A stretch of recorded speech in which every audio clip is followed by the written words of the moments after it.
Infect. Oh, c'est épouvantable. C'est normal que ça soit amer. Et pourquoi donc? C'était pas du lait. Mais c'était quoi? Du desktop. Elle a très bon fond du début jusqu'à la fin, mais enfin elle doit se défendre contre son fils qui est terrible, qui est méchant, qui est vilain, qui est un affreux Jojo, et elle va vouloir le remettre dans le droit chemin.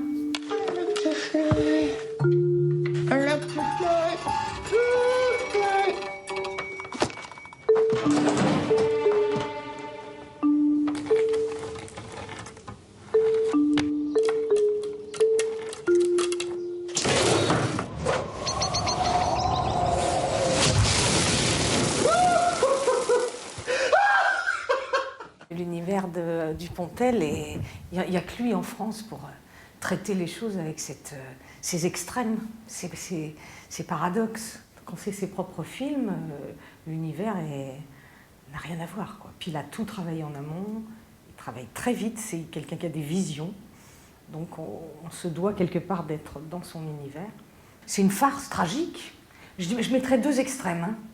Moi je mettrais ça, une farce tragique. C'est quand même quelqu'un qui joue avec le vrai et le faux. C'est un drôle de personnage, Dupontel, c'est assez extraordinaire. Je crois que je suis maudite. Si, je vous assure, il peut m'arriver les pires accidents. Je n'ai pas une égratignure. J'aime les transformations, j'aime certains excès. J'aime pas que ça à la fois. Hein.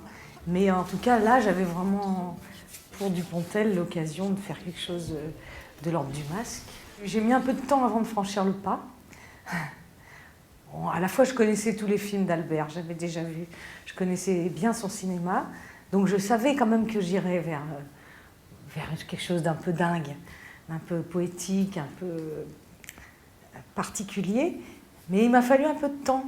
J'avais peur de mon image, j'avais peur de me regarder dans la glace, puis de me voir en damagé, ça m'a un peu transi. Après, j'ai dépassé l'idée d'être vieillie. Bon, alors j'avais juste ce petit latex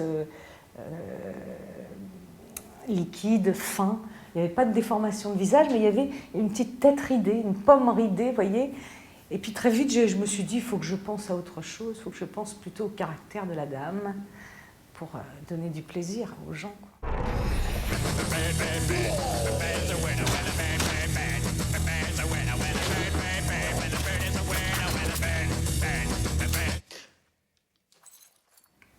Il fallait trouver un petit peu le contre-rythme d'Albert.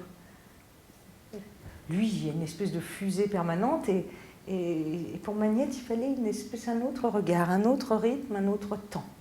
Ça, c'était intéressant à faire. Ça crée une ivresse, ça crée un envoûtement d'être quelqu'un d'autre, d'inventer des personnages, même s'ils sont écrits, moi je suis qu'interprète, mais enfin je dois quand même inventer la finition.